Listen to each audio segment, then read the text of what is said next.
TV조선 취재 기자들이 전하는 뉴스의 중심, 보도본부 한라인. 저는 신효섭입니다. 국회가 휴일인 어제 본회의를 열어서 이상민 행안부 장관 해임 건의안을 통과시켰습니다.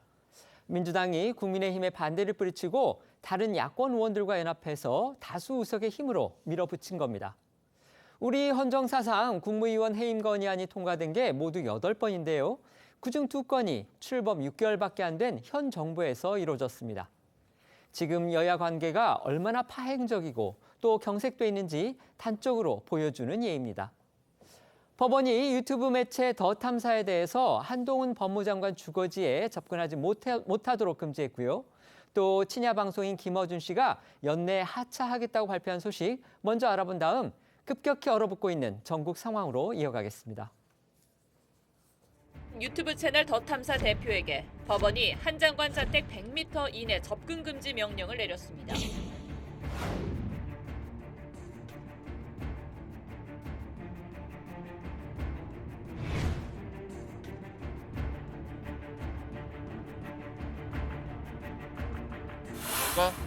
탐문 취재 활동을 했던 것입니다. 그 이상도 이하도 아닙니다.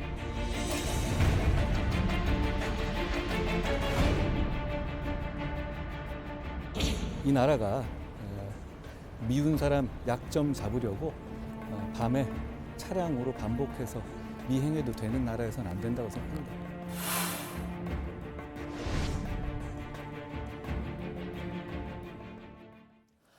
유튜브 매체인 더 탐사 공동대표 강진구 기자에게 한동훈 법무부 장관 주거지 인근으로 접근하지 말라, 이런 법원의 명령이 나왔습니다. 네, 지난 10일 서울중앙지법은 더 탐사 강진구 기자에게 스토킹 범죄 중단에 관해 서면으로 경고하고 내년 2월 9일까지 한 장관 주거지로부터 100m 이내에 접근하지 말 것을 명령했습니다.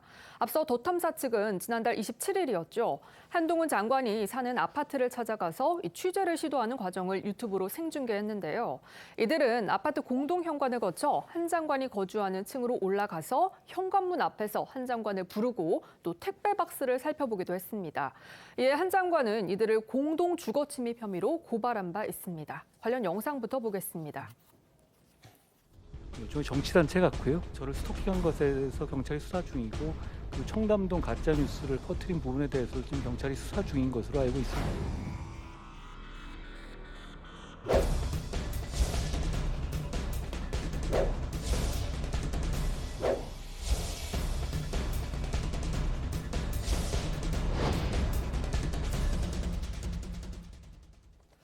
이번 법원의 접근 금지 명령은요, 경찰이 신청한 겁니다. 언론들은 법원이 사실상 강 기자의 스토킹 행위를 인정한 것으로 그렇게 보도를 했는데요.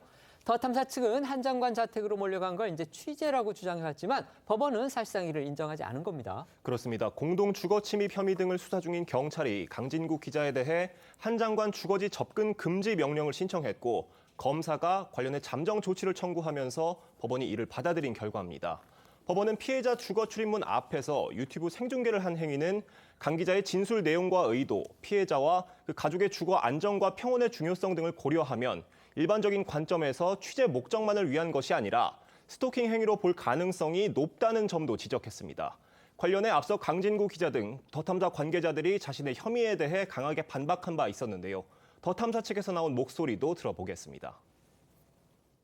법무부 장관의 상대로 한 정당한 취재 활동을 했던 기자가 스토킹 범죄자로 몰려서 이 경찰서에 와서 조사를 받아야 하는 이 상황, 그 자체가 야만의 현장입니다.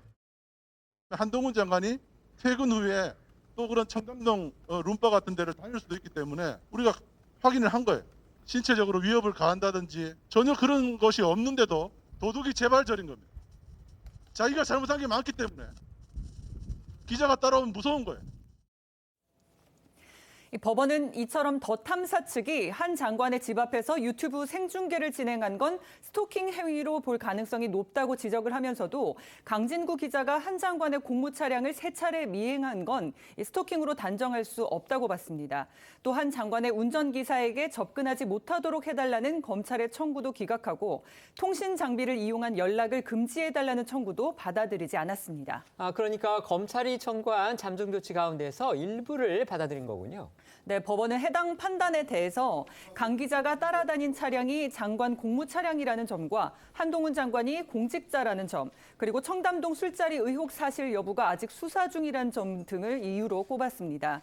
이에 더 탐사 측은 이번 법원의 명령에 대해서 법원은 그나마 양심이 살아있는 것 같다며 법원이 고위공직자인 한 장관을 상대로 한 취재의 정당성을 인정했다고 자평을 했습니다. 더 탐사 측은 이제 취재 정당성을 법원이 인정했다 이렇게 얘기를 했지만요. 지난 9월 말이었죠. 아마 시청자 여러분들도 기억하고 계실 겁니다. 더 탐사 측의 다른 기자가 한 장관의 퇴근길을 이렇게 차로 미행한 그런 혐의로 고발이 됐을 때 법원은 이를 사실상 스토킹 행위로 판단해서요. 한 장관 수행 비서에게 접근하지 말라 이렇게 명령을 했습니다. 더 탐사 측이 정당한 취재였다 이렇게 주장을 하면서 항고를 했지만 대법원의 최종 판단도 같았다는 점 밝혀드리겠습니다. 한 장관은 또 더 탐사 측에 거액의 손해배상 소송도 제기한 상황인데요. 이 부분은 지금 어떻게 진행되고 있습니까? 네, 한 장관은 더 탐사 측은 물론이고요. 해당 의혹을 국정감사에서 꺼내들었던 김의겸 민주당 의원을 상대로 총 10억 원의 손해배상 소송을 제기해 놓은 상태인데요. 관련 법정 공방도 계속해서 이어질 걸로 보입니다. 오늘 일부 언론 보도에 따르면 서울경찰청은 더 탐사 측에 한 장관 측 개인정보가 담긴 이 긴급 응급조치 결정서를 촬영해서 보낸 서울 수서경찰서 담당 수사관 등에 대한 감찰 조사를 착수하기로 했다고 전해졌습니다. 긴급 응급조치라는 거는요, 경찰이 이제 스토킹 피해자가 요청할 경우에 접근 금지 등의 조치를 취하는 제도입니다. 수사경찰서 수사관은 이를 이제 가해자 측인 더 탐사에 통보하는 과정에서 한 장관의 집 주소 등이 기재된 결정서까지 그냥 휴대전화로 촬영해서 보낸 바로 그런 일이 있었죠. 네, 특히 더 탐사 측이 이 결정서 사진을 유튜브로 공개하면서 일부 가림 처리를 했지만 한 장관 자택이 특정될 수 있을 만한 정보가 드러나면서 2차 가해 논란이 일었었는데요. 수서경찰서 측은 절차상 착오라고 밝혔지만 서울경찰청장이 적절히 조치하겠다라고 강조를 했고 이어 곧바로 감찰 조사가 결정된 걸로 보입니다. 이처럼 이른바 청담동 술자리 가짜뉴스 논란으로 법적 조치들이 속속 진행되고 있는 가운데 가짜뉴스 생산자로 비판을 받아온 김의겸 의원은 역설적으로 후원금의 호황을 누리고 있다. 또 이런 보도들이 이어졌습니다. 네, 김의겸 의원은 지난 9일이죠. 자신의 SNS를 통해 김의겸 의원 후원 마감이라는 글을 올리고 보내주신 마음과 정성이 가득 찼다. 많은 분 덕분에 올해 후원금 모금이 마감됐다고 밝혔습니다. 정치자금법이 규정한 비례대표 국회의원의 후원금 모금액 한도는 1억 5천만 원인데 지난해만 해도 9,928만 원에 그쳤던 김의겸 의원이 올해는 1년 만에 한도를 채운 겁니다. 이 정치권 일각에서는 김 의원이 한동훈 장관 등 여권의 스타 정치인에 대해 흑색 선전을 한 게 후원금 급증의 원인이라는 해석도 나옵니다. 실제 친민주당 성향 커뮤니티에서는 윤석열 대통령이나 한 장관과 싸우는 선봉에 서 있는 김의겸 의원을 후원한다는 글이 올라오기도 한 것으로 전해집니다. 김 의원은 자신이 국정감사에서 제기했던 청담동 의혹이 사실상 가짜뉴스였음이 드러난 후에도 자신에게 주어진 의무를 다했을 뿐이라며 한 장관에게 사과할 생각이 없다고 강조한 바도 있었는데요. 들어보겠습니다. 제기되는 의혹에 대해서 국민을 대신해서 물어보라고 하는 게 국회의원에게 주어진 의무라고 생각을 합니다. 네, 저는 제 의무를 다했다고 생각을 합니다. 대변인직 사퇴하라, 의원직 사퇴하라 이런 압박도 많이 좀 받았던 걸로 알고 있습니다. 네, 때리니까 저도 정신없이 맞기는 했는데 네. 그렇다고 겁먹거나 주눅들지는 않습니다. 대변인직을 갖고 있잖아요. 네, 전혀 문제가 없다고 생각을 하고요. 네. 네, 이재명 대표도 별다른 언급이 없나요? 네, 말씀하신 적이 없습니다. 한동훈 장관에게 정식으로 사과하거나 이런 생각은 네. 전혀 없다 이 네, 말씀이네요. 그렇습니다. 지금이 평시인가요? 저는 지금은 거의 저강도 계엄령 상태다 그렇게 이렇게 보시는군요. 생각을 하고 있습니다. 한동훈 법무부 장관이 계엄사령관 역할을 하면서 계엄군을 지휘하고 있는 거 아니겠어요? 관련해 국민의힘 상근 부대변인 출신인 김현주 시사평론가는 입장문을 통해서 김의겸 의원이 후원금 한도를 가득 채웠다는 후문이라며 거의 매일 모든 정치 관련 보도에서 빼놓지 않고 등장하는 김 의원이 자신도 모르는 사이 인지도가 상승됐을 것이고 따라서 일종의 네거티브 전략처럼 강성 지지층의 성원을 얻게 된 것인지도 모르겠다고 날을 세웠습니다. 그리고 김 전 부대변인은 또 김의겸 의원이 과거에도 논란을 일으켰던 발언들을 상당히 많이 했는데 했는데 특히 이번 청담동 술자리 의혹이 그중에서도 가히 핵폭탄급이라며 이 김의겸 의원의 태도는 점점 더 당당해지고 있는 느낌이라고 했습니다. 관련해서 김의겸 의원이 앞서 논란을 일으켰던 발언들도 모아서 들어보겠습니다. 이재정 의원한테 제가 들은 이야기예요. 한동훈 장관이 쫓아와서 악수를 청하더랍니다. 보니까 카메라가 뒤에 이미 와 있더라는 거예요.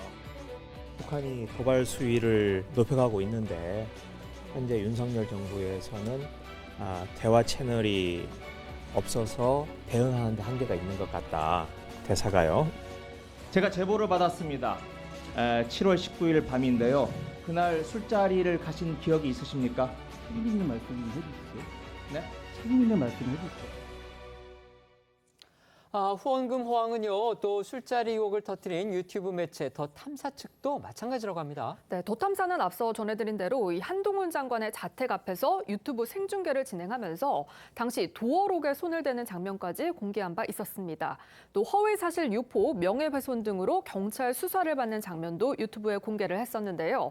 조선일보 등에 따르면 그럴 때마다 유튜브 대화창에는 후원금인 슈퍼챗이 쏟아져 들어갔다고 합니다. 더 탐사 측의 취재 행위가 지나치다는 지적도 나왔는데요. 청담동 술자리 의혹에 등장한 여성 첼리스트는 저희 TV조선과 인터뷰에서 자신의 통화 내용이 허위였다며 관련 내용을 방송하지 말아달라고 더 탐사 측에 부탁을 했지만 오히려 더 탐사 측은 금전적 지원까지 약속하면서 집요하게 연락해왔다고 밝히기도 했습니다. 여성 첼리스트의 인터뷰 내용도 들어보겠습니다. 전화가 왔는데 드리면서 없다고 하고 그리고 차단을 시켰거든요. 그런데 문자로 계속 오시더라고요. 신빙성이 1%도 없다. 그런 식으로 얘기했죠. 뭐 제가 자기한테는 듣고 싶은 거 계속 듣고 싶은 거고 부동산에서 나왔어요. 그러더라고요. 이름도 김라고 써놨었고 나중에 알고 보니까 건이더라고요. 제가 뭔가 위험해서 무서워서 말을 못하는 것처럼 다 짜집기하고 편집하고 앞뒤가 없어요. 일단 불법 취재했고요. 허위 사실 유포했고 저는 그냥 그 진보 쪽 이 사람들을 농락하는 오히려 이용해 먹는다고 생각드는 거죠. 이른바 청담동 술자리 의혹이 지금 가짜 뉴스로 굳어지고 있고요. 또 법원이 이제 스토킹을 했다 이렇게 사실상 인정을 했는데도 지금 김의겸 의원 그리고 더 탐사 측의 후원금은 호황이다 이런 지금 뉴스들이 나오고 있습니다. 이런 상황 어떻게 봐야 될까요? 결국 이제 강성 지지층에 기반한 이른바 팬덤 정치의 부정적인 측면을 보여주는 한 단면이 아닌가 뭐 이렇게 판단을 합니다. 이제 성실하게 의정 활동을 하는 분들도 많이 있고 한데, 김 의원 같은 경우도 본인 스스로는 이제 나는 국회의원으로서 역할을 한다, 이렇게 이제 얘기를 하지만 상식적인 측면에서 많은 부분에서 진실이 아닌 것으로 어느 정도 드러나고 있는 이런 상황에서도 계속해서 비슷한 움직임을 보이고 있는 이런 부분들은 결국은 그 어떤 이 의혹 제기, 대통령이나 한동훈 장관 등 여권 인사들에 대한 의혹 제기를 앞장서서 하고 있는 그러한 사람이다라는 이 적극적인 지지층만을 보고 이야기를 하는 것이고 그런 부분들이 이제 유튜버 측과 이제 결합이 되면서 슈퍼챗 등을 통해서 그것이 또 수익으로 연결이 되는 이런 구조 속에 놓여 있지 않나 하는 좀 생각이 듭니다. 이런 부분들은 이게 그냥 유튜버로서 활동하는 그런 분들로서는 그것도 취할 수 있는 하나의 전략이다라고 보는데. 문제는 이제 김의겸 의원 같은 경우는 공당의 의원이고 더군다나 지금 제1야당의 당의 대변인을 맡고 있습니다. 그러다 보니까 이것이 신뢰도 문제가 제기가 되고 그것이 개인의 문제를 넘어서서 또 제1야당의 신뢰도 문제까지 연결되는 이런 선상에 이제 있기 때문에 굉장히 정치적으로 여러 가지 맥락이 있는 거죠. 그래서 단순히 이것을 김의겸 의원의 개인적인 성향이다, 정치적인 지향이다 이렇게만은 볼 수가 없는 부분이 또 민주당 안에도 있는 것이 아닌가 하는 생각이 듭니다. 네. 여권에서는요, 더 탐사 같은 친야 매체들의 유해성을 주장하고 있는데요. 같은 맥락에서 여권이 가짜 뉴스를 퍼뜨리고 또 편파적 진행을 한다고 비판해온 방송인 김어준 씨가 오늘 자신이 진행하는 라디오 프로그램에서 하차하겠다 이런 입장을 또 공식적으로 밝혔습니다. 네, 김어준 씨는 오늘 자신이 진행하는 TBS 라디오 프로그램 김어준의 뉴스 공장에서 앞으로 3주 더 이 프로그램을 진행한다며 연말 하차설을 공식화했습니다. 다만 출연자만 교체될지 프로그램이 아예 폐지될지는 아직 정해지지 않은 것으로 전해지는데요. 일부 언론 보도에 따르면 TBS 노조 관계자는 라디오 본부가 향후 편성 계획을 본격적으로 논의할 전망이라고 밝혔다고 합니다. 김 씨는 또 같은 TBS에서 각각 프로그램을 진행 중인 신장식 변호사와 주진우 씨도 오늘 입장을 밝힐 것이라고 덧붙였습니다. 먼저 김어준 씨의 오늘 목소리부터 들어보겠습니다. 3주 더 진행합니다. 오늘까지 6년 2달 보름, 324주 동안 해왔는데 3주 더 하면 올해 말이 됩니다. 올해 말까지 하겠고요. 사정이 있습니다. 그런데 그 이야기는 추후에 하기로 하고 아직 3주나 남았으니까. 참고로 신장식 변호사 주진우 기자도 오늘 입장 이야기 한다고 합니다.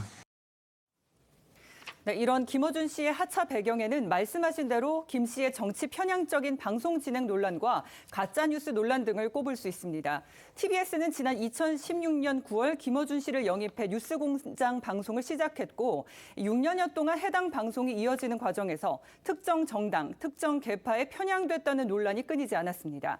일례로 지난 2017년 5월 대선을 앞두고는 당시 문재인 민주당 후보를 제외한 다른 후보들을 폄훼하고 무시한다는 논란이 강하게 일었었고요. 이후에도 시사 관련 방송에 대한 위법성 논란과 김어준 씨에 대한 출연료 문제 등이 연이어 불거졌습니다. 이런 과정을 거쳐서 TBS가 지난 2020년 재단으로 독립한 후에도 매년 시의 출연금을 지원받는 공영방송으로서 편파성 논란은 계속 이어졌는데요. 특히 지난 2021년 서울시장 재보궐선거 과정에서 일명 생태탕 논란으로 번진 당시 오세훈 서울시장 후보의 내곡동 토지 셀프 보상 논란 보도 등이 대표적인 사례입니다. 올해 대선에서도 편파 방송 논란 끊이질 않았습니다. 네, TBS 김어준의 뉴스공장은요, 올해 대선 과정에서 윤석열 당시 국민의힘 대선 후보 일가와 관련된 보도를 집중적으로 내보낸 바 있었는데요. 이 과정에서 김건희 여사와 관련해서도 일부 근거가 부족한 그런 주장들을 그대로 보도해서 선정성과 편파성 논란이 일었습니다. 또 앞서도 전해드린 더 탐사의 한동훈 장관 집 앞 유튜브 생중계 관련 논란에서도 김어준 씨는 더 탐사가 한 장관의 지방까지 들어간 건 아니지 않냐라며 더 탐사 측을 옹호한 바 있었는데요. 김어준 씨의 논란이 됐던 발언들도 모아서 듣겠습니다. 경작인 김 선생은 오세훈 후보와 함께 생태탕을 먹었다고 주장을 하고 있는데 혹시 그날 기억하십니까? 네, 오셨어요. 기억해요. 하얀 면바지에 심하게 그 캐주얼 로퍼 안에 멋진 구두였죠. 로퍼의 브랜드도 생각나시는데. 그게 그 이 정도면 오세훈 후보가 당시 내곡동 측량 현장에 갔었다는 것은 이제 더 이상 논란의 여지가 없는 거 아닙니까? 뉴스공장의 줄리 의혹을 다루기로 한 것은 검찰 커넥션 등이 다 이 줄리 의혹에서 출발하기 때문인데요. 단순 사생활이 아닌 거죠. 가겠다고 사전 예고도 했다는 거잖아요. 네. 언론의 이런 취재 방식, 집 앞으로 쳐다가는 거 비판받을 때 있습니다. 상대가 어떤 힘없는 개인이라고 하면 비판받을 여지 있죠. 근데 그 대상이 한동훈 장관 정도 되는 권력자라면 이건 취재 일환으로 용인돼야 된다고 봅니다. 주거 침입 들어간 건 아니잖아요. 김어준 씨가 하차를 결심하게 된 결정적 배경으로 오세훈 서울시장의 당선, 그리고 국민의힘의 서울시의회 다수당 차지, 이거 꼽지 않을 수 없겠죠. 네, 그렇습니다. 지난해 4월 재보궐선거에서 당선된 오세훈 시장은 김어준 씨의 정치 편향적 방송 진행 등을 이유로 TBS의 내부 자정 기능을 촉구해 왔고요. 당시에는 민주당 시의회 벽에 부딪혀서 TBS 출연금을 55억 원 삭감하는 데 그쳤지만 지난 6월 지방선거에서 오 시장이 다시 당선되고 서울시의회에서도 국민의힘이 다수당을 차지하면서 분위기는 급변하게 됐습니다. 서울시의회가 TBS에 대한 서울시의 지원을 중단하는 조례안을 발의해서 본회의에서 통과시키면서 오는 2024년 1월 1일부터는 TBS가 서울시 지원 없이 독자 생존해야 하는 처지에 놓인 겁니다. 김어준 씨가 연말 하차를 공식화했고요. 그다음에 TBS 내에서 또 논란이 있었던 다른 진행자들도 오늘 아마 입장을 낼 것이다. 이렇게 지금 김어준 씨가 예고를 했는데 역시 이제 하차 입장을 밝힐 것으로 그렇게 예상은 됩니다. 이 상황 어떻게 보십니까? 그동안에 이 김어준 씨가 진행하는 프로와 관련해서 이른바 정치 편향 논란이 끊이지 않았습니다. 여러 가지 그런 것들이 계속 진행이 됐고 그런 상황에서 이제 오세훈 시장이 서울시장이 되면서 이 재정적인 압박들이 가시화됐죠.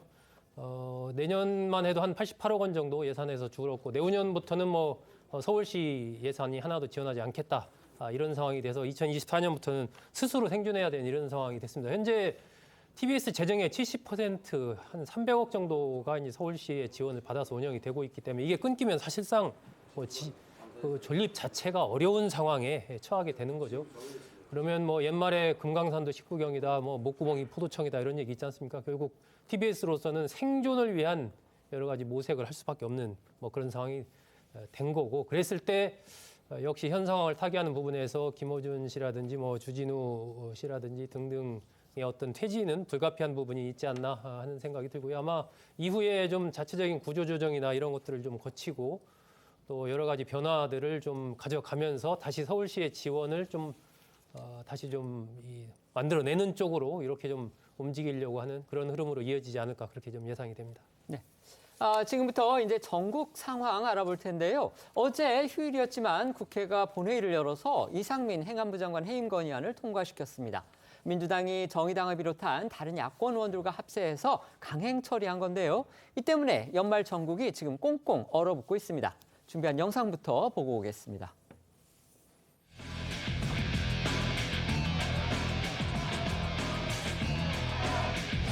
발목 잡기를 넘어서 발목 꺾게 하겠다는 것 자체가 대선 불복입니다.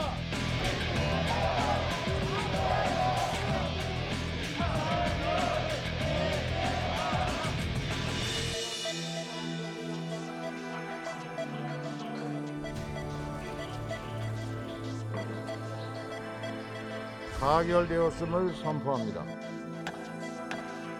성동격서 전략이죠. 이재명의 체포와 사법 처리에 쏠린 국민 관심을 분산시키고 대통령께서 또다시 국회의 헌법이 보장한 이 권한을 거부해서는 안 될 것이다.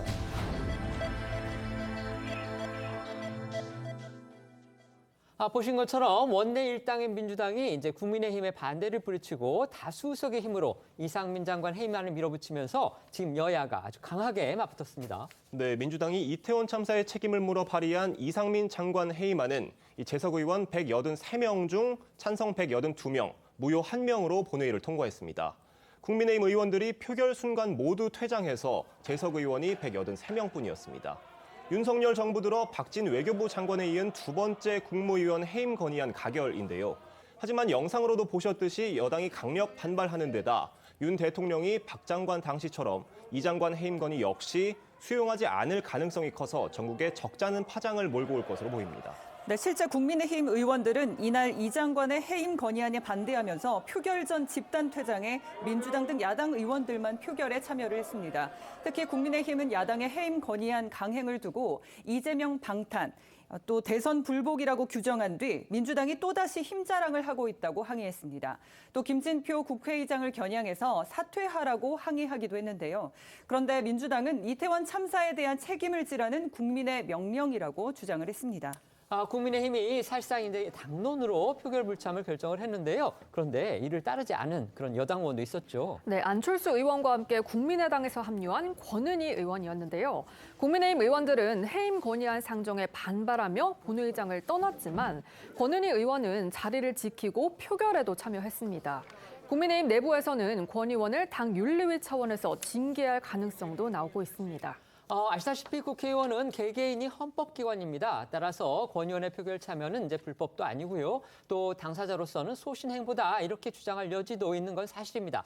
하지만 권은희 의원 국민의힘의 당원이고요. 국민의힘 소속 의원이죠. 사실상 이제 소속 정당의 당론에 지금 불복한 것이고요. 또 권 의원은 이전에도 독자 행동을 한 적이 있어서 국민의힘 내부의 비판 지금 커지고 있는 듯합니다. 네, 경찰 간부 출신인 권 의원은 지난 7월 행안부가 추진하는 경찰국 신설 문제가 불거졌을 때 이 장관 탄핵을 거론하는 등 당론과 배치되는 주장을 펼쳤던 적이 있습니다. 당시 국민의힘 윤리위는 이 문제로 권 의원을 징계위에 올려 주의 처분을 내리기도 했습니다. 또 권 의원은 지난달 민주당이 이 장관 탄핵 소추를 추진할 때도 국민의힘 의원들과 달리 정부조직법 위반으로 탄핵 소추의 대상이 된다고 발언한 바도 있었는데요. 이렇게 당론과 상반된 권 의원의 행동에 당권 주자인 김기현 의원은 공개적으로 비판하고 나섰습니다. 듣고 오겠습니다. 저는 권은희 의원이 우리 당 의원이라고 생각하지 않습니다. 그분 아직도 우리 당 당적을 갖고 있다는 게 저는 몰상식하다고 생각하는데요. 자기네 비례대표 아닙니까? 비례대표라는 게 그 당의 의사를 존중해서 당의 당적을 갖고 있는 것인데, 아니 자기는 그 당의 소신을 못 따르겠다, 그 당하고 자기는 생각이 다르다 그러면 당을 떠나야죠. 그런데 자기 스스로 당을 떠나면 배지를 떼게 되니까 국회의원은 계속 하고 싶고, 그러니까 스스로 떠나지는 안 하고 제명해달라 그런단 말이죠. 아니 제명해주면 국회의원 배지를 계속 갖고 있는 거거든요. 가장 비양심적이고 몰상식한 거죠. 아니 비례대표 국회의원이 당의 뜻하고 뭐 완전히 180도 다르다고 생각하시면 당을 떠나야 되는 것이지.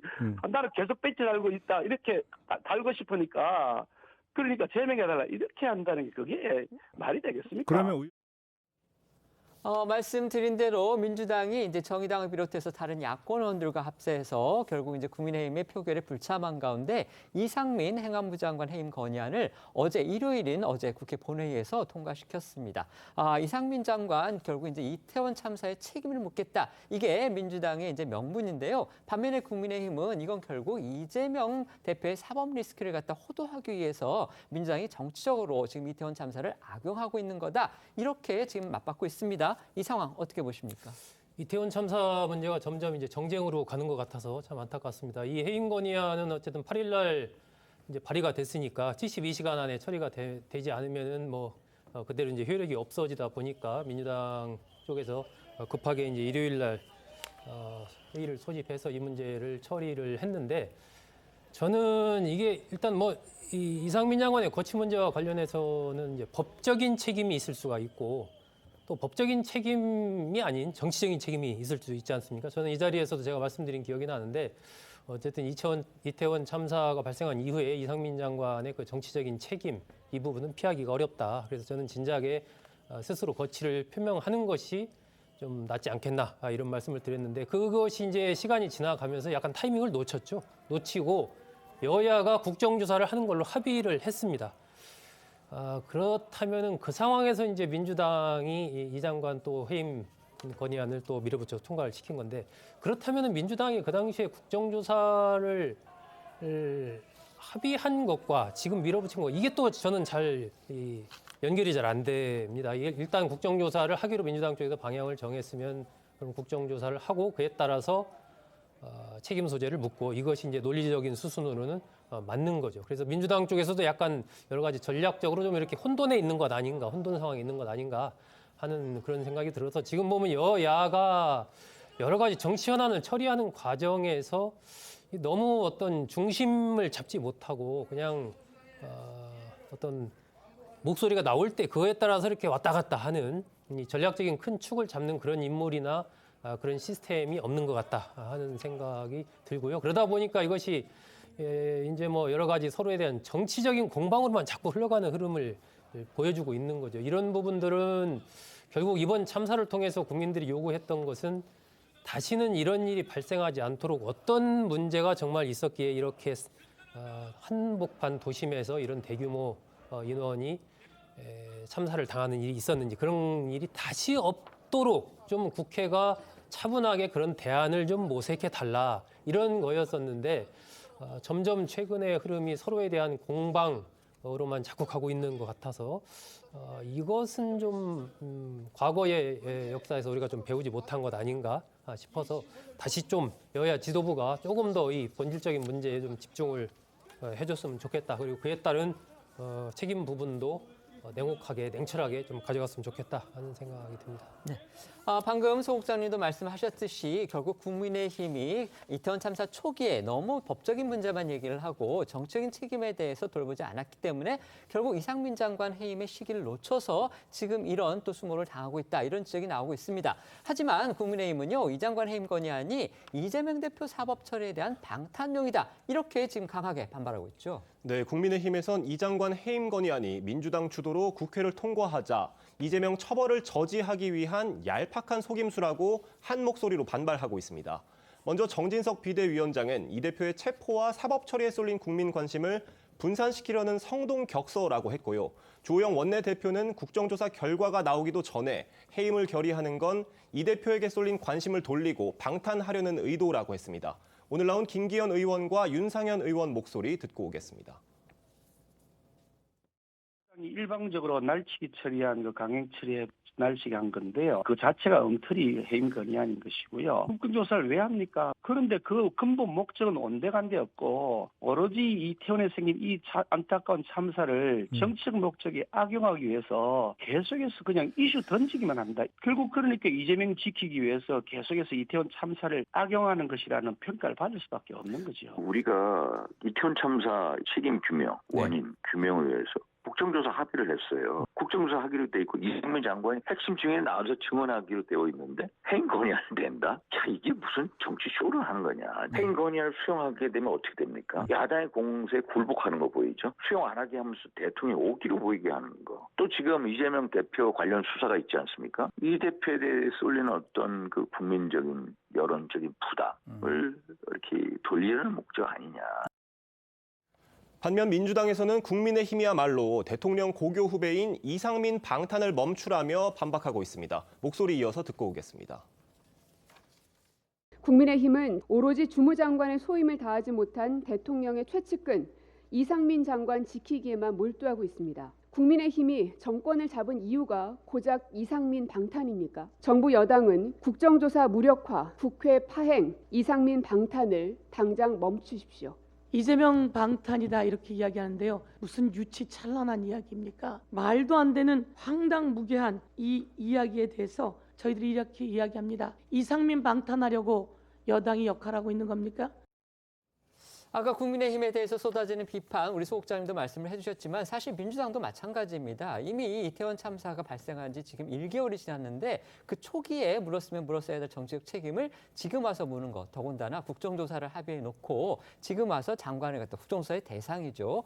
장관을 갖다가 해임한다는 것, 이거 자체가 뭔가 논리적으로나 정치적으로 모순이다. 이런 지금 비판이 나오고 있는 겁니다. 하지만 민주당은요. 이 장관 해임이 국민의 명령이다 이렇게 주장을 하면서 윤석열 대통령 이번에는 해임 건의안을 반드시 수용해야 한다 이렇게 압박하고 있고요. 여차하면 탄핵 소추 카드도 꺼내겠다 지금 이런 입장입니다. 네, 민주당은 윤 대통령이 해임안을 거부할 경우에 이 장관 문책을 위한 최후의 카드인 이 탄핵 소추안 발의 가능성도 열어놨습니다. 박홍근 원내대표의 목소리 들어보시죠.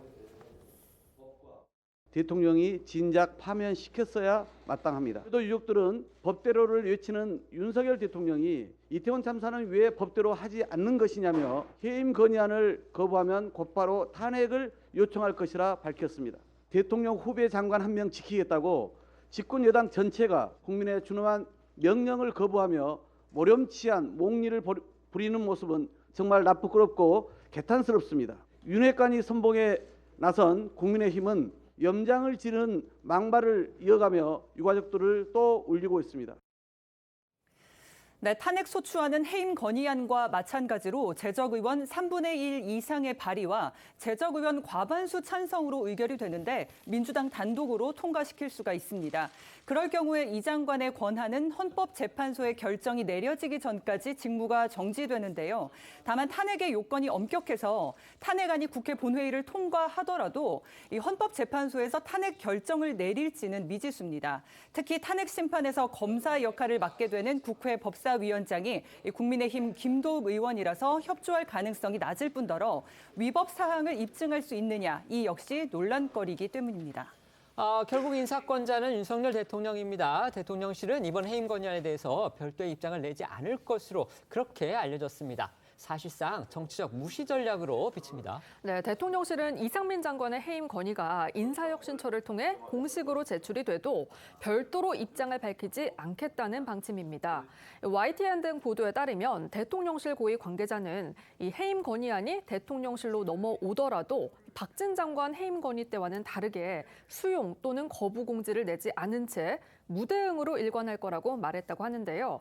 그러면서 야당이 예산안을 먼저 처리하고 해임 건의안을 낸다고 해놓고 예산 합의도 하지 않은 데다가 이태원 참사 수사 결과도 나오지 않은 상태에서 해임하라고 한 만큼 거기에 답할 이유가 없다고 강조했다고 합니다.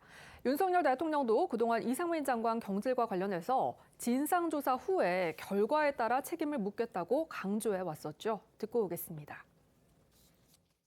엄연히 책임이라고 하는 것은 있는 사람한테 딱딱 물어야 되는 거지 그냥 막연하게 뭐 다 책임져라. 그거는 현대사회에서 있을 수 없는 일이에요.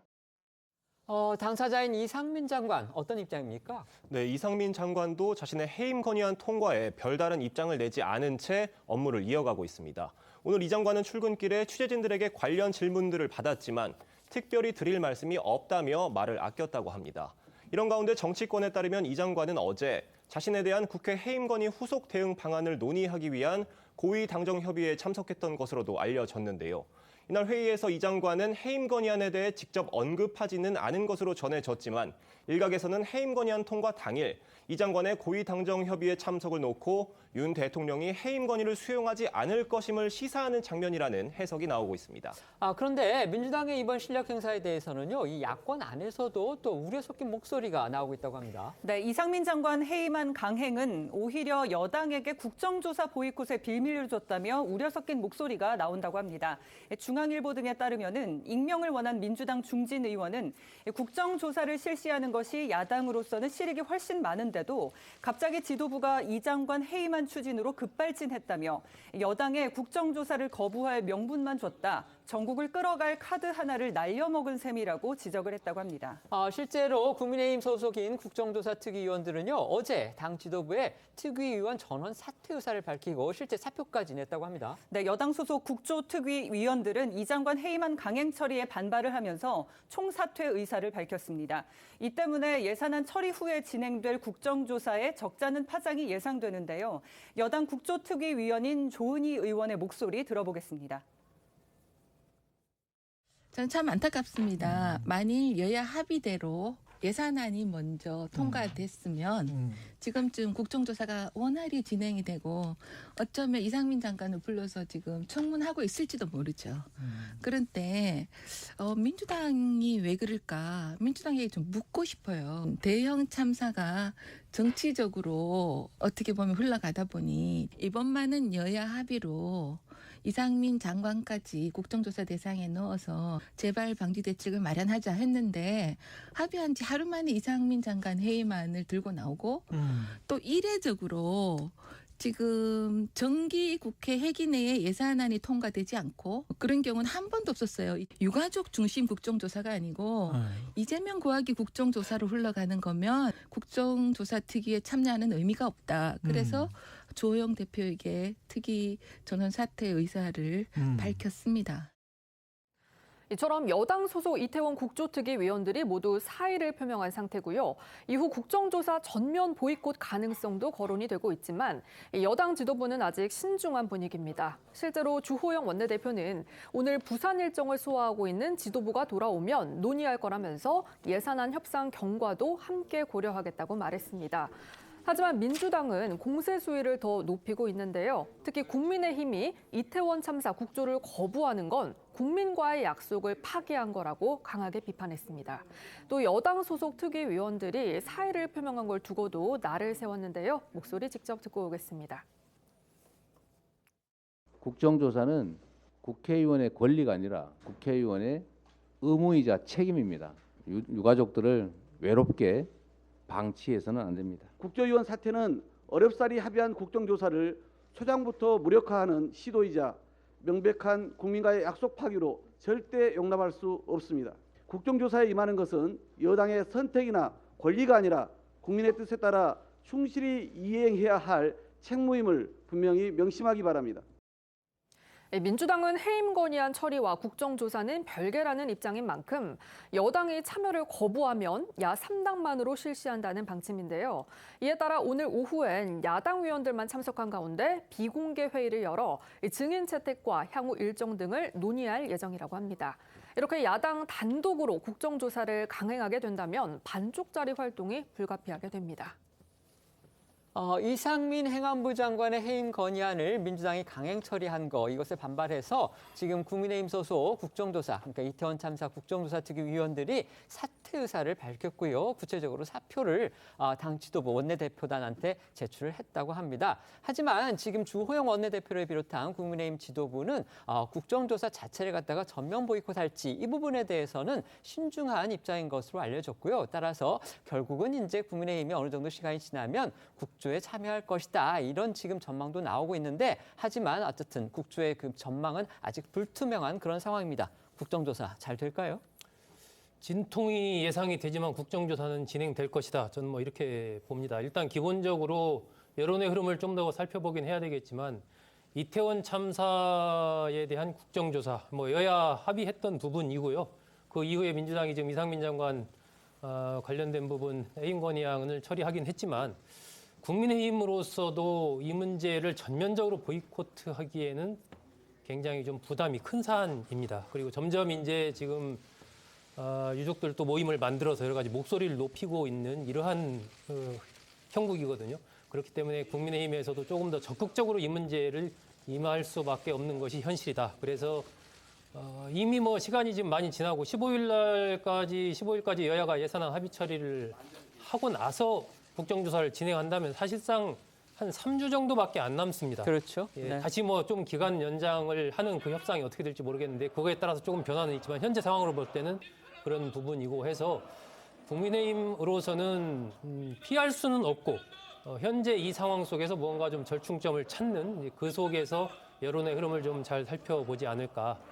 그래서 진통은 있지만 국정조사는 진행될 것이다. 저는 그렇게 구체적으로 하나 궁금한 부분이 있어요. 네. 지금 이게 현실적인 문제인데 어쨌든 해임 건의안이 통과가 됐습니다. 대통령이 받아들이지 않으니까 결국 이제 이상민 장관은 계속 유지가 될 가능성이 높은데 그런데 해임 건의안을 통과시킨 민주당 입장에서 과연 국정조사가 진행될 경우에 행안부의 장으로서 이상민 장관을 다 불러낼 건지 또 이상민 장관이 거기 나오면은 그럼 민주당 어떻게 할 건지 이런 부분이 저는 구체적으로 조금 의문이거든요. 어떻게 생각하세요? 그러니까 지금 이제 국정조사가 원활히 진행되는가와 관련된 변수가 몇 가지가 있죠. 예산안 문제가 하나가 있고 두 번째 이제 그런 국정조사의 기간이나 이런 부분들이 있고 또 지금 이상민 장관의 해임안 이 부분이 또 어떻게 처리되냐의 문제도 있고 여러 가지가 테이블에 올라올 것이고 그런 부분을 가지고 여야 원내대표들이 전체적으로 같이 이제 협상을 해서 어떤 틀을 좀 만들어내는 그런 수순으로 연결될 가능성이 좀 크지 않나 이렇게 전망합니다.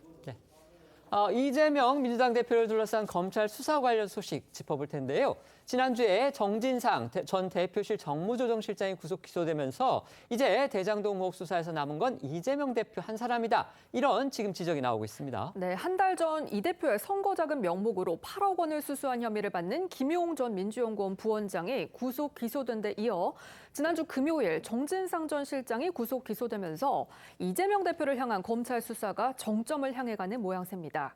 아시는 것처럼 정진상 전 실장은요, 이 대표가 인정한 최측근으로 검찰은 정 실장을 특정범죄 가중처벌법상 뇌물수수, 부패방지법 위반 등 4개 혐의를 적용해서 재판에 넘겼는데요.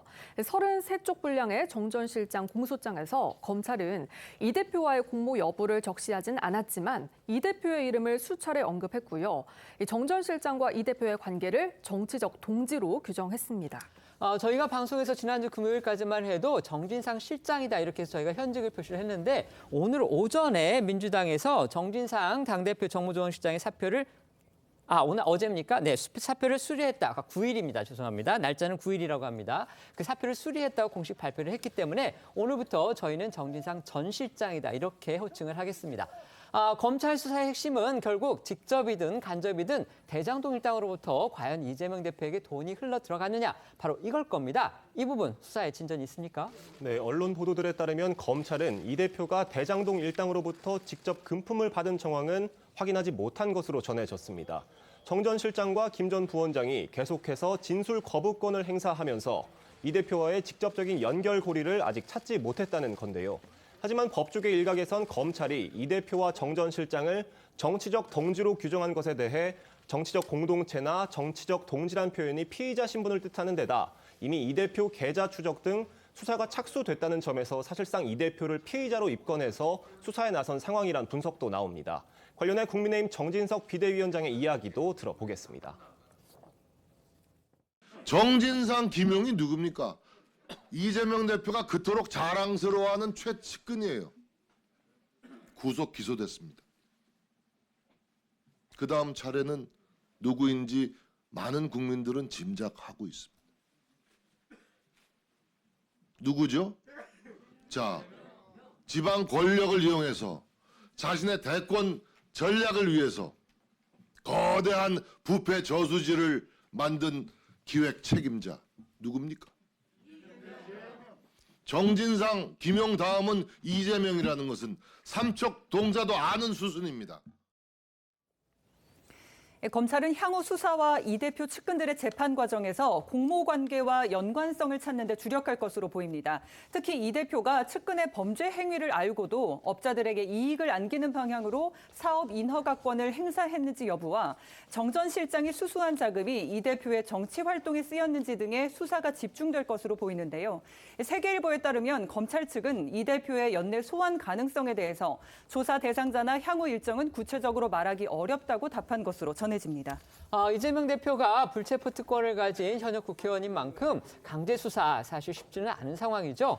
이 대표 역시나 지금 반발하고 있죠. 네, 정 전 실장이 구속 기소된 지난 9일 이 대표는 예정에 없던 브리핑에 나섰고요. 자신의 SNS를 통해서도 적극 반박에 나섰습니다. 브리핑에서는 정 전 실장의 구속 기소가 정치 검찰이 이미 정해놓은 수순에 따라서 낸 결론이라고 했고요. SNS 글에서는 검찰은 저를 직접 수사하겠다고 벼르는 모양이라면서 거듭 말씀드리지만 저 이재명은 단 1원의 사적 이익도 취하지 않았다. 하늘을 우러러 한 점 부끄러움이 없다고 주장했는데요. 다만 이 대표는 비명계를 중심으로 커지고 있는 입장 표명 요구와 검찰 출석 여부에 대해서는 말을 아꼈습니다. 지난 9일 이 대표의 이야기 들어보겠습니다. 정치검찰이 이미 정해놓은 수순에 따라서 낸 결론이라 이미 예견된 일이었습니다. 법정에서 진실이 가려지고 무고함이 밝혀질 것으로 믿습니다. 나오고 있는데 구속 기소로 했는데 이거 입장 없으신가요?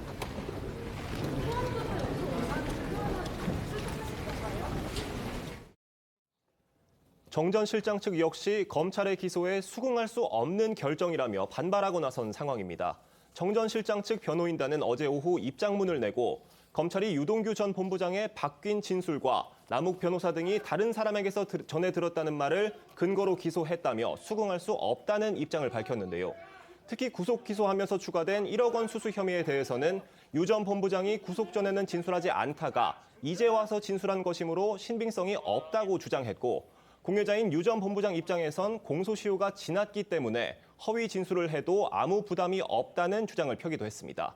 관련해 영장실질심사 당시 정 전 실장의 이야기와 그에 대한 유 전 본부장의 발언도 들어보겠습니다. 현 검찰 정권의 수사는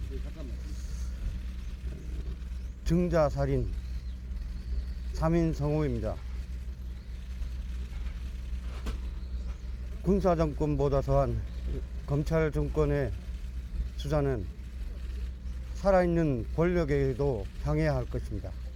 최소한의 균형이 필요합니다. 아까 뭐 3인 성호나 뭐 증자살인 뭐 얘기를 하셨다는데 부끄러움을 좀 알았으면 좋겠다는 생각이 듭니다. 네, 이런 가운데 어제 저희 TV조선의 단독 보도를 통해서는 대장동 일당 중에 한 명인 김만배 씨가 남욱 변호사의 휴대전화 기록을 없애려 한 정황도 드러났습니다. 그러니까 남욱 변호사의 휴대전화에서 이른바 이제 파일 복구를 하지 못하도록 하는 그런 앱을 발견을 했는데 이걸 김만배 씨가 설치했다는 거죠. 네, 검찰이 지난해 미국에서 귀국한 남욱 변호사의 휴대전화를 디지털 분석하다가 안티 포렌식 앱, 그러니까 삭제된 디지털 정보를 복구하지 못하도록 하는 앱이 설치된 걸 발견을 했고요. 이에 대해서 남 변호사는 김 씨가 해당 앱을 설치해줬다고 진술한 겁니다. 이 남욱 변호사의 진술에 따르면 지난해 9월 김 씨가 이걸 설치하면 휴대폰 압수돼도 다 안 나와. 나는 이거 하루에 10번도 더 해라고 말을 하면서 직접 설치를 했다는데요. 또한 남 변호사는 김 씨가 자신의 녹취가 내 휴대전화에 있을까 봐 설치한 것 같다며 내가 동의하기 전에 앱을 구동했다는 취지의 진술도 한 것으로 전해집니다. 앞서 검찰청사 내 CCTV에 포착된 이른바 말맞추기 정황, 이거 이어서요. 지금 휴대전화에 있는 정보 인멸 시도까지 결국 김만배 씨가 대장동 비리를 숨기기 위해서 치밀하게 증거 인멸을 시도했던 것으로 의심할 수 있는 그런 정황들입니다. 네, 여기에 검찰은 남 변호사도 작년 10월쯤 미국에 체류하면서 또 다른 안티포렌식 앱을 설치한 정황도 포착을 했는데요. 이에 대해 남 변호사는 사용 방법을 몰라서 삭제했다고 해명한 것으로 알려졌습니다. 관련해 지난주 이 대표를 겨냥한 남 변호사의 발언도 다시 듣겠습니다. 이재명 대표가 뭐 검찰로부터 연기 지도 받았다 이런 말씀하셨는데 연기 연출 능력 형편없다 이런 식으로 얘기를 했잖아요. 캐스팅하신 분께서 그 발령기를 지적하셔서 너무 송구스러워요. 근데 이게 이 작품은 이제 영화가 아니고 다큐멘터리라. 캐스팅한 분이 이재명 대표가 캐스팅하신 거예요? 이 대표의 최측근 정 전 실장이 구속 기소된 뒤 민주당 지도부를 중심으로는 본격적인 이재명 지키기 모드에 돌입한 모양새입니다. 특히 오늘 오전 한 라디오에 출연한 김남국 의원은 당내 비명계를 중심으로 커지고 있는 우려 목소리를 지적하면서 최근 불거진 친이재명계의 분열설을 정면 반박하고 나섰는데요. 김 의원의 이야기 직접 들어보겠습니다. 다른 당대표일 때도 조금 바퀴라고 해서 여러 현안에 대해서 완전히 다른 목소리들이 나와서 실제 당 대표가 뭔가 이끌어갈 때 조금씩 어려움은 좀 있었거든요. 문제는 그러면 그런 목소리가 바람직하냐라는 거거든요. 내년에 이제 총선 선거를 앞두고 저희가 분열했을 때 진다라고 하는 것은 누구나 다 정치를 하지 않는 누구나 다 어떤 국민들도 다 아는 겁니다. 지금 이재명 대표 주변에 한 20명도 안 남았다는 얘기도 틀린 거예요? 아유, 사실이 아니죠. 지난주에도 저녁 때 갑자기 번개하자고 해가지고 모였는데 많이 모여가지고 맛있는 거 많이 먹었습니다. 지난주였죠. 그 이낙연계로 분류되는 신경민 전 의원이 지난달 말에 이재명 대표가 친명계 의원 20명 정도를 만찬에 초대했는데 오겠다는 사람이 한 명도 없어서 취소했다. 이런 주장을 하면서 이른바 친명계 분열설이 나돌았었죠. 그런데 김남국 의원 전혀 사실이 아니다. 이렇게 주장한 겁니다. 네, 또한 김남국 의원은 7인의 멤버인 김영진 의원이 이른바 탈명을 했다는 한 언론 보도에 대해서도 전혀 사실이 아니라며 해당 기사를 보고 김영진 의원도 황당한 반응을 보였다고 전했는데요. 그러면서 김 의원은 언론에서 당내 분열을 키우는 기사를 쓰고 있다며 불편함을 드러내기도 했습니다. 네, 하지만 이 대표의 사법 리스크를 겨냥한 당 일각의 압박은 날이 갈수록 거세지고 있습니다. 아무래도 총선이 멀지 않은 상황에서 마음이 복잡해지는 의원들도 많아지고 있는 것으로 보이는데요. 일부 비명계와 중립 성향 의원들을 중심으로는 이 대표의 내년 손절을 주장하는 목소리까지 나오고 있습니다. 그러니까 내년 총선 전에는 이재명 대표를 어떤 방식으로든 끊어내야 하는 거 아니냐. 이런 주장이겠군요. 네, 여러 차례 전해드린 것처럼요. 민주당 내에서는 이미 이재명 리스크에 임계점이 왔다. 공천권을 내려놓아라. 분당도 불가피하다. 이런 공개 발언까지 나오는 상황이기 때문에요. 이 대표가 대표직에서 물러날 경우 어떻게 총선을 치러야 할지에 대한 구상들도 이 의원들 사이에서는 오가고 있는 것으로 전해집니다. 관련해서 비명계로 꼽히는 김종민 의원의 오늘 발언 들어보겠습니다. 이재명 대표가 죄가 있거나 이재명 대표 주변에서 범죄를 했다면 다질대우를 지키는 게 민주당 망하는 거 아니에요? 그렇게 하면 안 되죠, 그거. 만약에 유동규 씨가 가담이 안 돼 있고 나무 김만배 이런 사람들만의 범죄 행위였다면 사실 이 문제가 이렇게 커질 일이 없어요. 근데 유동규 씨는 누가 뭐래도 이재명 시장이 임명했던 정치적 인사였잖아요. 그 정치적 인사가 책임을 맡아서 사실은 이 대장동 일당의 범죄 행위가 이루어진 거기 때문에 이 점에 대해서 우리 이제 이재명 대표나 주변에서 우리는 책임이 없다. 이거는 사실은 설득력이 별로 없습니다.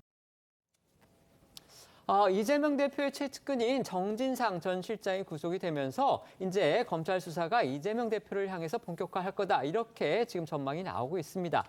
이 대표 자신은 이론도 받은 것이 없다. 이렇게 자신감을 드러내고 있지만 결국 이제 비명계 의원들을 중심으로 해서 일종의 균열의 틈 점점 더 벌어지고 있는 듯한 그런 양상도 보이고 있어요. 결국 이제 김남국 의원 7인회라고 불리는 이재명 대표의 최측근 의원인데 라디오에 나와서 조금씩 그런 목소리가 그러니까 결국 이제 다른 목소리 당 지도부와는 다른 목소리가 나온 거 바람직하지 않다. 내년 총선과 앞두고서 우리가 분열했을 때 진다라고 하는 건 누구나 다 아는 거 아니냐. 이런 식으로 결국 이제 당 내부의 다른 목소리에 대해서 일종의 경고하는 그런 지금 주장까지 나왔습니다. 결국 그만큼 당 내에서 뭔가 꿀렁거리는 분위기가 있다. 이거를 저희가 반증하는 거라고 볼 수도 있겠죠. 그렇게 볼 수 있는 거죠. 지금 이재명 대표와 관련해서 사법 리스크가 이미 커진 상황이고 여기에 더해서 이제 정치적인 이른바 리스크가 민주당과 관련해서 점점 커져가고 있는 원심력이 좀 커져가고 있다. 이렇게 좀 판단을 할 수가 있는 상황입니다.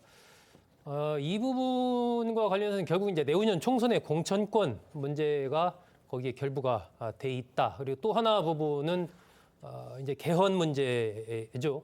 그러니까 이것이 아까 김남국 의원이 이야기한 대로 총선 앞두고 분열한다 하면 진다는 건 누구나 다 아는 얘기 아니냐. 누구나 다 알죠. 알지만 사실 보시는 시청자분들께서도 그러시겠지만 총선 때 얼마나 많은 사람들이 출마를 합니까? 안 될 거 알면서도 출마하거든요. 이 당도 마찬가지로 그렇게 논리적으로 생각해서 안 될 거면 사실은 그동안의 정치사에서 있었던 수많은 어떤 분당이나 이런 것들이 발생하지가 않았겠죠. 지금 민주당 내 원심력이 커지는 부분에는 두 가지입니다. 첫 번째, 내후년 공천권과 관련된 이른바 친명과 비명그룹의 힘겨루기, 이것이 하나가 있다라는 것이고, 두 번째는 이 정치권의 판 자체를 크게 뒤흔들 이른바 개헌 카드가 여전히 살아있다. 그래서 내년 중반기를 넘으면서 여든 야든 일정한 이 분열의 흐름들이 나타날 가능성이 있고, 그것은 곧바로 이 대통령제로 상징되는 이 현재의 정치 체제가 변화할 가능성이 좀 있다. 그래서 현재 민주당 내의 이른바 비명 그룹 안에서도 이것이 단순한 그냥 분열을 해서 총선을 임하자라는 것을 넘어서서 정치 체제 자체를 좀 새롭게 한번 바꿀 필요가 있다. 너무 우리가 대통령제로 그동안 해오면서 폐해가 많았다.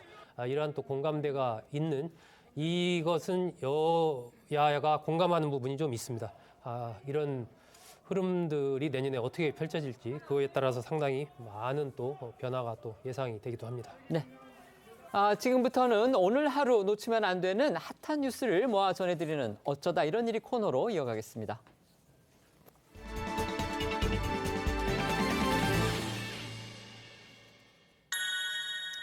첫 번째 키워드는요, 새 주소는 광주입니다.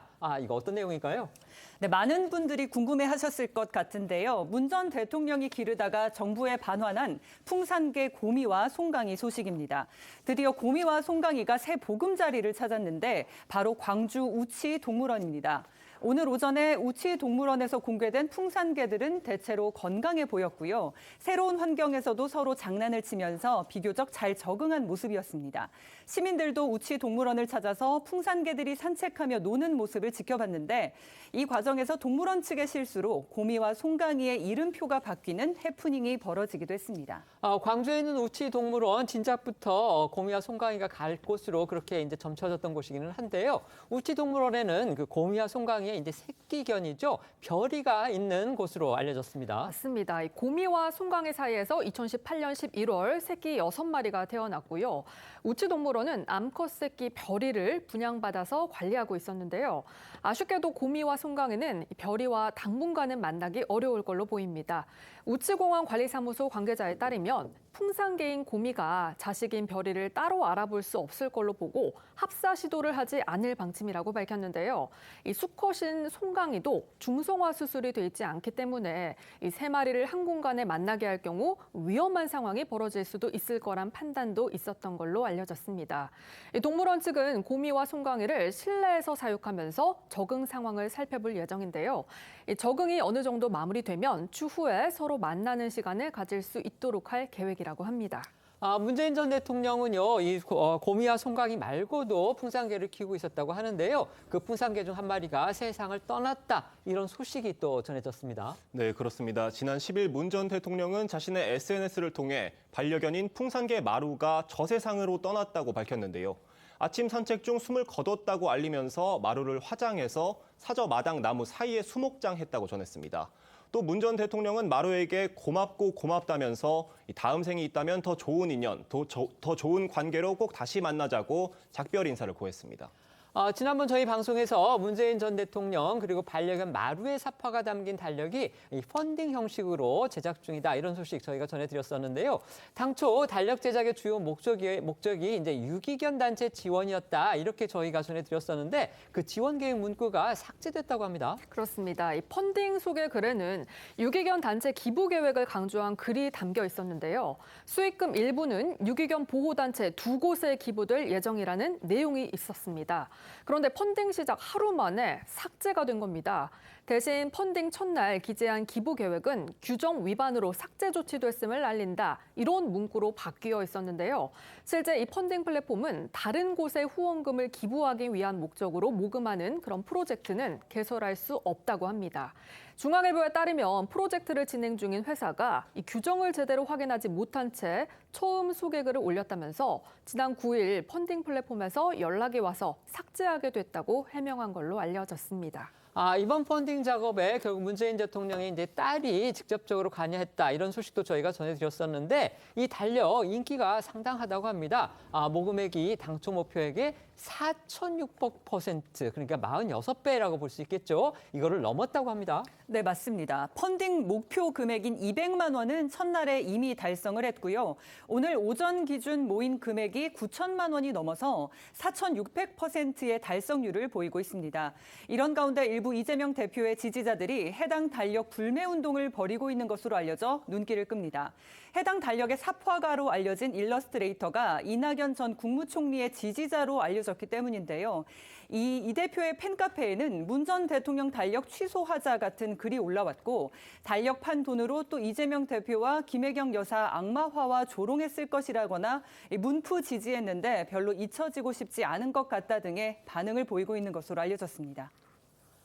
문재인 전 대통령의 이 달력, 그다음에 이제 뭐 반려견과 함께 이렇게 사파가 들어가 있는 그 달력인데요. 그런데 이 달력 판매가 인기를 끌고 있는 반면에 야권 지지자들끼리서 또 이 달력을 놓고서 갈등을 빚는 그런 양상이 벌어지고 있다고 합니다. 이게 민주당 지지자들 사이에서는 이미 많이 알려진 소식이라고 그렇게 전해지는데요. 이거 왜 그럴까요?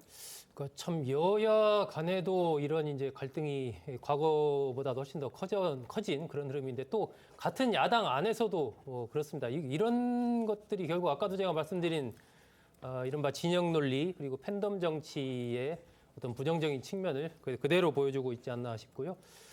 이 서로가 다르다는 것을 인정하는 이른바 공생의 정치인이 무엇보다 정치권에 필요한데 그런 정신이 사라지다 보고 내가 그냥 보고 싶은 거, 내가 좋아하는 정치인만 정치인이고 그렇지 않은 정치인은 전부 다 문제가 있는 정치인, 어떤 나쁜 정치인 이런 프레임이 정치권에 만연하다 보니까 어떤 타협을 한다거나 정치적으로 정치라는 게 타협 아니겠습니까? 뭔가 나도 좀 양보하고 다른 사람도 양보하고 해서 뭔가 결과물을 만들어내는 것 이것이 이제 정치의 요체라고 할 수 있는데 이런 어떤 진영 논리와 팬덤 정치가 극성을 부리다 보니까 그런 타협과 상생의 문화 이런 것이 점점 정치권에서 사라져가고 있는 거죠.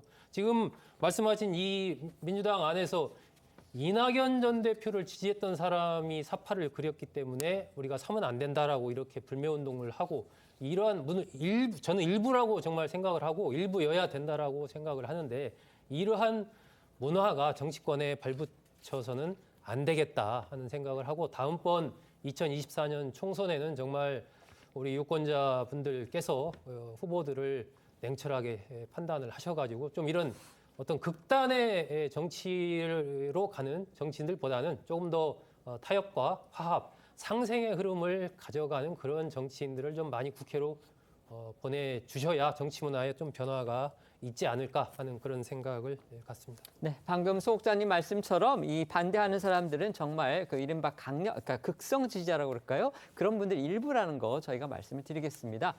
두 번째 키워드 보겠습니다. 히어로 고척돔 입성. 가수 이명웅 씨 관련 소식으로 보이는데요. 어떤 내용인지 소개해 주시죠. 네, 임영웅 씨가 지난 주말 서울 구로구 고척 스카이돔에서 전국 투어 콘서트 I'm 히어로의 앙코르 공연을 성황리에 마쳤습니다. 이번 공연을 통해 임영웅 씨는 트로트 가수 최초이자 대한민국 솔로 가수 중 두 번째로 고척돔 무대에 서는 기록을 세우게 됐는데요. 고척 스카이돔은 최대 2만 5천석을 수용할 수 있는 대규모 공연장으로 객석 규모가 크고 이 대관료나 무대 설치 비용이 만만치 않아서 공연계에서는 꿈의 무대로 불려왔고요. 그동안 BTS, 엑소, 싸이 등 국내 최정상 인기 가수들과 마룬5, 브리트니 스피어스 등 해외 탑 가수들만 섰던 공연장이기도 합니다. 그러니까 솔로 가수 중에서는 이제 싸이에 의해서 두 번째로 결국 고척돔에 선게 됐는데요. 국내 트로트 가수 중 최초의 고척돔 입성. 이거 임영웅 씨는 물론이고 임영웅 씨 팬들에게도 아주 의미가 남다를 것 같습니다. 네, 그렇습니다. 이번 공연을 통해서 임영웅 씨가 트로트 가수를 넘어서 국민 가수라 부르기에도 부족함이 없다는 걸 증명한 셈인데요. 임영웅 씨는 이 공연을 시작하며 첫 인사로 고척 스카이돔 입성에 대한 감회를 드러냈습니다. 임영웅 씨는 드디어 기다리던 고척돔에서 팬 여러분들과 함께하게 됐다면서 이 모든 것을 가능하게 해준 팬클럽 영웅시대에 감사드린다고 전했고요. 이런 감사의 마음을 담아 임영웅 씨는 이 단순한 앙코르 콘서트가 아닌 이 한 단계 업그레이드된 공연으로 팬들의 기대를 충족시켰다고 합니다. 전국 투어 공연에서 선보인 히트곡 무대는 물론이고 임영웅 씨가 신인 시절 발표했던 노래들도 추가가 돼서 다양한 볼거리를 제공했다고 하는데요. 지난 주말 이 전국 투어 콘서트에서 선보인 임영웅 씨의 무대 잠시 보겠습니다. 피어날 내일을 기대해오 그대 내게 와줬으니 나 진짜 당신만을 사랑하고 사랑해 내 삶을 바쳐 그대만을 나는 그대만 보고 있어 나는 그대를 사랑합니다.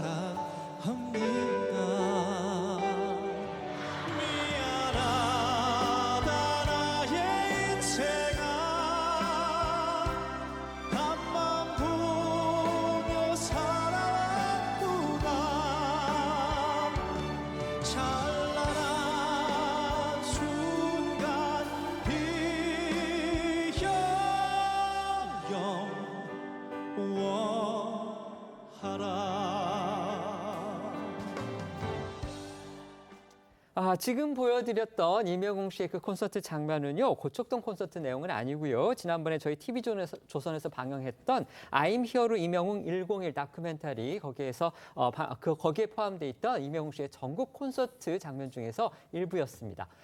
임영웅 씨의 고척돔 앙코르 콘서트요, 일찌감치 표가 매진이 되면서 다시 한번 인기를 입증했습니다. 네, 그렇습니다. 이번 임영웅 씨의 앙코르 콘서트는 티켓 오픈과 동시에 빠른 속도로 공연 이틀간 36,000석이 매진되면서 화제가 됐었는데요. 앞서 첫 단독 전국 투어 콘서트도 매진 행렬을 이어가면서 총 17만 명 팬들을 운집시킨 바 있습니다. 이 때문에 팬들 사이에서 호남 평야에서 공연해달라는 농담 섞인 요청까지 나올 정도인데요. 임영웅 씨는 이런 팬들의 요청에 어떻게 답했을지 직접 들어보겠습니다. 실제로 제가 알아보진 않았지만 호남 평야 대여해 주실 수 있는 분은 좀 연락 좀 부탁드리겠습니다. 정말 매년 이렇게 콘서트를 준비할 때마다 어떻게 하면 더 많은 팬분들을 모실 수 있을지 좀 그런 행복한 고민들을 많이 하는 것 같습니다. 현실적으로 가능할 수 있을진 모르겠지만 정말 언젠가는 할 수 있다면 수많은 팬분들, 저를 좋아하시는 모든 분들이 한자리에 있는 그런 콘서트를 해보고 싶습니다. 이날 공연장에는요, 임영웅 씨 팬덤 명웅시대 상징색인 하늘색 의상을 입은 다양한 세대 관객들이 눈길을 끌었는데요. 임영웅 씨는 8세부터 100세까지 함께 있는 신기한 공연장이라면서 이 순간만큼 자부심을 느낄 때가 없다며 팬들을 향한 마음을 드러냈습니다. 고척돔 콘서트 티켓이 빠르게 매진되면서 아쉽게도 이제 공연을 함께하지 못한 팬들 많으실 텐데요. 이분들을 위해서 또 깜짝 선물도 준비되어 있다고 합니다. 네, 그렇습니다. 이번 앙코르 공연의 열기를 생생하게 담은 실황 VOD가 다음 달 OTT 서비스를 통해서 공개될 예정이라고 합니다. 3월에는요, 극장에서도 볼 수 있다고 하는데 전 세계 개봉을 목표로 하고 있다고 합니다. 또 내년에는 미국에서도 무대를 마련할 계획이라고 하고요. 임영웅 씨는 내년 2월 11일과 12일 양일간 미국 LA 돌비 시어터에서 콘서트를 열 예정입니다. 이 임영웅 씨가 콘서트를 하는 이 공연장은 2002년부터 오스카상 아카데미 시상식이 열려왔던 곳으로 미국에서 가장 상징적인 극장 중에 하나입니다. 내년에는 국내를 넘어 한류를 이끌어갈 임영웅 씨의 모습을 기대해도 좋을 것 같습니다. 세 번째 키워드입니다. 공포의 돌진. 이거 어떤 사건이죠? 네, 대구에서 벌어진 14중 추돌 사고 관련 내용입니다. 지난 9일 오전 8시 20분쯤 대구의 한 사거리에서 택시가 신호대기 중이던 경찰을 들이받은 뒤 교차로와 중앙선을 넘어서 반대편에 있던 차량 여러 대를 들이받는 사고가 벌어졌는데요. 당시 사고 장면이 담긴 블랙박스 영상이 공개되면서 충격을 주고 있습니다. 영상을 보면 경차의 브레이크 등이 켜지는 등 밀리지 않기 위해서 안전 안간힘을 쓰는 모습이 고스란히 담겨 있는데요. 이 가해 차량인 택시가 마치 탱크처럼 밀면서 연속 충돌하는 바람에 결국 경차는 튕겨 나가고요. 다른 차량과 연속으로 충돌하고 맙니다. 이 사고로 승용차 운전자 15명이 다친 것으로 알려졌는데요. 경찰 관계자 설명 들어보겠습니다. 저희가 그 영상 확인을 조사를 해보니까 14종으로 일단은 확인된 것 같아요. 14종요? 오토바이 한 대 포함해서. 원인은 지금 뭐 조사를 해봐야 정확하게 할 수 있을 것 같아요. 일단 저희가 뭐 그 확인한 바로 중상자는 없는 걸로 확인됐거든요. 크게 다치신 분은 현재까지 없는 것 같아요. 전기차는 맞아요. 영상으로만 봐도 정말 아찔한 상황인데요. 근데 어쩌다가 이런 사고가 났을까요? 네, 영상을 본 네티즌들도 이 경차 차주가 정말 무서웠겠다. 원인이 대체 뭐냐. 이런 사고는 또 처음 본다라면서 충격을 감추지 못했는데요. 아직 사고 원인은 확인되지 않았습니다. 해당 사건을 담당하고 있는 경찰 관계자에게 물었더니 현재 현장 주변 CCTV와 목격자 등을 상대로 아직 정확한 사고 원인을 조사 중이라고 밝혔는데요.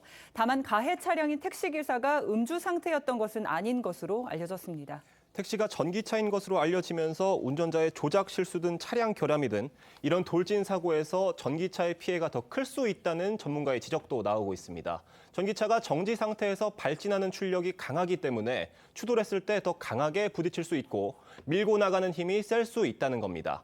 일각에서는 급발진 사고 가능성을 지적하는 목소리도 있는데요. 경찰이 여러 가능성을 염두에 두고 조사를 진행할 것으로 보입니다. 저희는 1분 뒤에 다시 돌아오겠습니다. 오늘 준비한 소식은 여기까지입니다. 저희는 내일 오후 1시에 더 핫한 소식으로 찾아뵙겠습니다. 시청해 주셔서 고맙습니다.